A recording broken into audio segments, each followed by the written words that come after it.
Okay, so we're diving into this text about Islam today, and honestly, the sheer number of people who follow it is kind of mind-blowing. We're talking 1.9 billion. That's like, what, a quarter of the entire planet. If we were all at a global potluck, this is a chance to get a taste of what a huge portion of people bring to the table. I love that analogy. And trust me, the flavors within Islam are incredibly diverse and complex, just like a good dish. Totally. So where do we even begin with something so vast? Well, this document points us right to the origins of Islam, which seems like a good place to start. It all began way back in the 7th century in Mecca with a man named Muhammad. He started receiving revelations from Allah, which stressed the idea of one God. And these eventually formed the basis of both the Quran and the entire Islamic faith. Okay, so revelations, big deal, right? But to think those sparked a whole religion, that's a lot to wrap my head around. And then there's the Hijra, which wasn't just about changing zip codes, was it? No, not at all. The Hijra, Muhammad's journey from Mecca to Medina, that was huge GE in Islamic history. So when the very first Muslim community was established, cementing those ideas of faith and resilience, leaving everything behind. Talk about commitment. Wow, hearing it in that context really changes things, doesn't it? Makes it much more real. And speaking of core beliefs, this document digs into the 5 pillars of Islam, which really struck me because it's not just about what's in your heart, but what you actually do, right? You got it. It's putting faith into action every single day. The 5 pillars, they're like a guidebook to living with intention, constantly connected to something bigger than yourself. So let's break them down because they all seem to build on each other in a really cool way. Absolutely. So first up is the Shahada, declaring your belief. There's no God but Allah, and Muhammad is his messenger.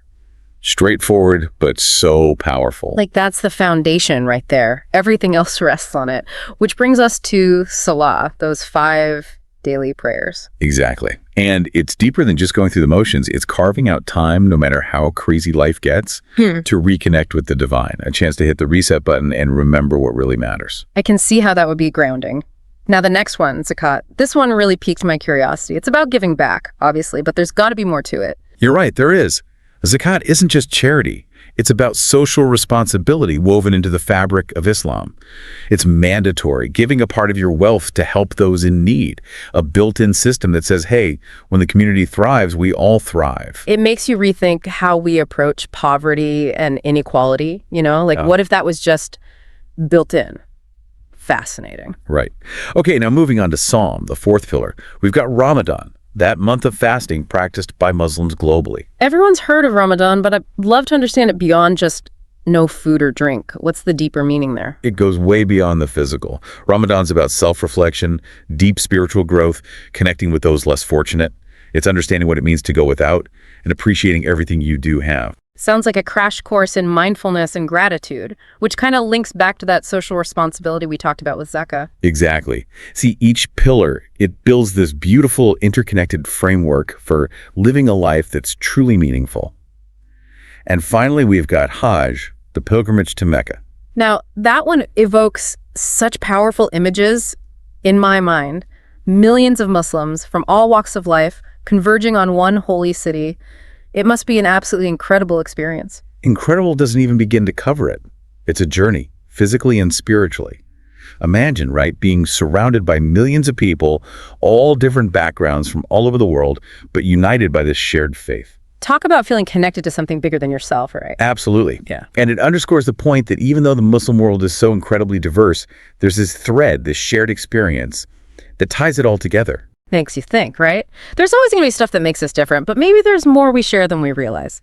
But okay, moving on. This document also mentions all these amazing contributions of Islam beyond just religion, particularly during this period called the Islamic Golden Age. Ah, yes. Yeah. The Golden Age. We're talking 8th to 14th centuries, roughly. This was a time when the Islamic world was like the center of knowledge. Seriously, advancements in medicine, math, astronomy, architecture, you name it. It's like we all hear about the Renaissance, but this was happening centuries before, and it's like we kind of skip over it sometimes. What were some of the big breakthroughs from that time that still affect us today? Well, take medicine, for instance. There's this guy, Avicenna, brilliant mind. He wrote this medical encyclopedia, The Canon of Medicine, and get this, it was the book for centuries, East and West. Laid the foundation for a lot of medical practices that are still around today. It's wild to think something written that long ago still influences how we understand health and healing. I know, right? And then there's math. Algebra.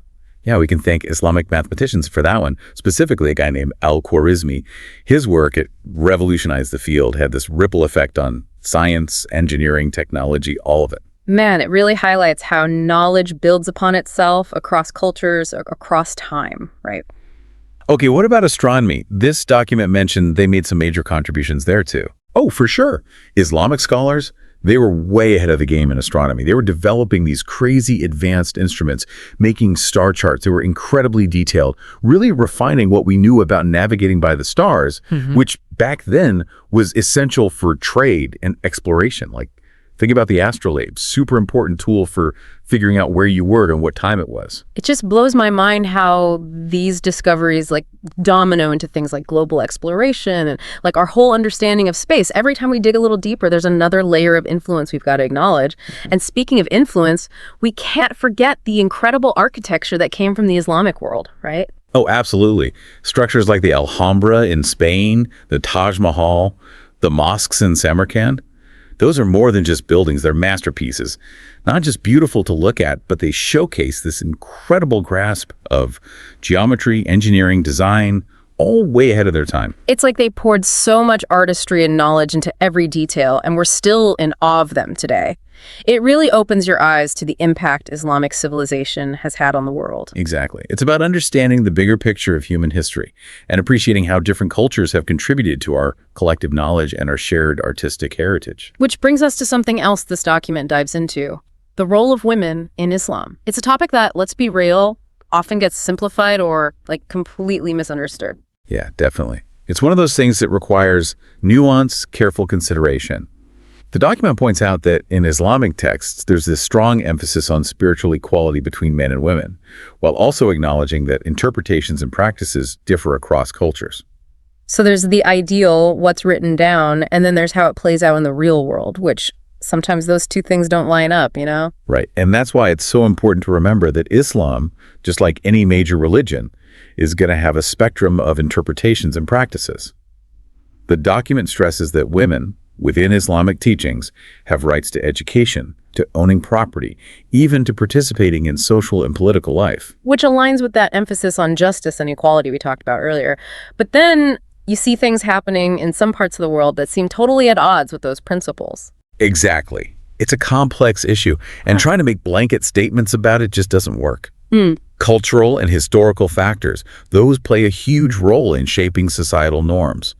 We have to be willing to have these tough conversations, but do it with respect to really grasp the nuances here. Basically, there's no one Muslim experience, right? It's as diverse as the 1.9 billion people who follow the faith. Each person's experience is shaped by so many different things. That's like we say all the time on the show, right? It's about looking deeper. We can't just slap a label on something as complex as Islam, or any religion for that matter, and think we've got it figured out. There's so much more there. Totally. It's like this document has given us this amazing pair of X-ray glasses, letting us see beneath the surface of what we think we know. But okay, we've covered a ton of ground here. If our listener had to pick just one thing to walk away remembering, what would you want that to be? Honestly, I just hope people come away from this realizing that Islam, heck, any topic worth talking about deserves to be approached with, like a sense of curiosity and an open mind. Don't let those clickbait headlines or what you think be the end of the story. Go out there, listen to different voices, be open to having your perspective challenged a little. That's how we learn. That's how we grow. So well said. And on that note, as we wrap up this deep dive into Islam, any final thoughts you want to leave our listeners with as they continue exploring this topic on their own? Just remember, learning is a journey, not a destination. Right. There's always going to be something new to discover, to understand, to appreciate about Islam, about everything. Just keep your heart and your mind open, and you'll be amazed what you find. Couldn't have said it better myself. It's been awesome diving into this with you, and to everyone listening, we hope you found this conversation as eye-opening and thought-provoking as we have. Until next time, keep those curiosity muscles flexed.